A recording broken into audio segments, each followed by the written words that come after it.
لا يعين شيء على الثبات في الدين مثل العلم بالله. من عرف الله حقا نال لذة السجود، شعر بلذة التسبيح، يستحيي من الله أن يرجع بعد أن وصل. جاء في الحديث عن أبي داود أن نوحا لما حضرته الوفاة جمع بنيه فقال: يا بني أوصيكم باثنتين وأنهاكم عن اثنتين. أوصيكم بلا إله إلا الله، فإن السماوات السبع والأراضين السبع لو كن كحلقة مفرغة لقصمتهن لا إله إلا الله. وأوصيكم بسبحان الله وبحمده، فإنها صلاة كل شيء وبها يرزق الخلق. وأنهاكم عن الشرك والكبر.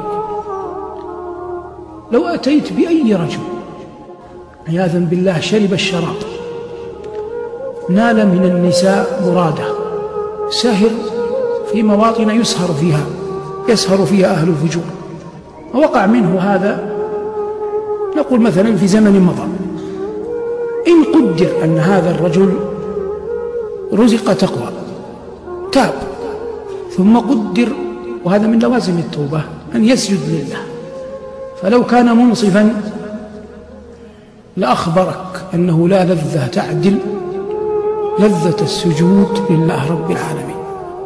يعني مثلا الحمد لله على فضله وكرمه، نسأل الله حسن الختام، عصمنا الله من اللذات الحرام صغارا وكبارا.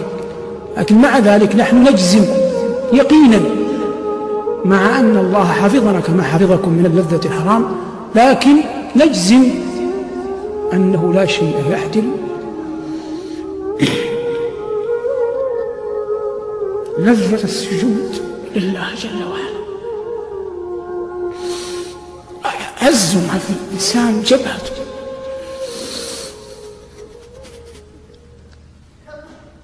فإذا ارتضى أن يجعلها في الأرض في التراب إجلالا لله، فإنه لن يحرم من الله رحمة. فرعون كان يقول: أنا ربكم الأعلى، فالله لما بعث موسى وهارون قال لهما: قولا له قولا لينا. هذا وهو يقول: أنا ربكم الأعلى. فكيف بعبد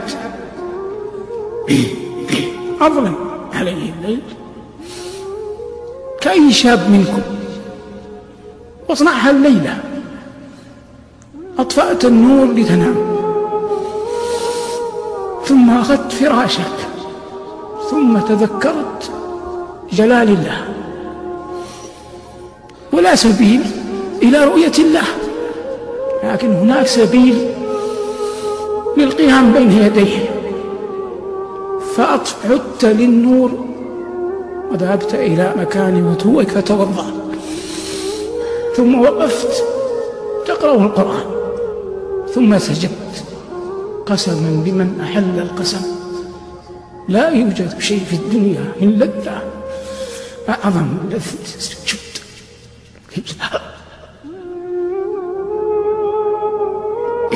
الله يقول لنبيه: وتوكل على العزيز الرحيم الذي يراك حين تقوم وتقلبك في الساجدين.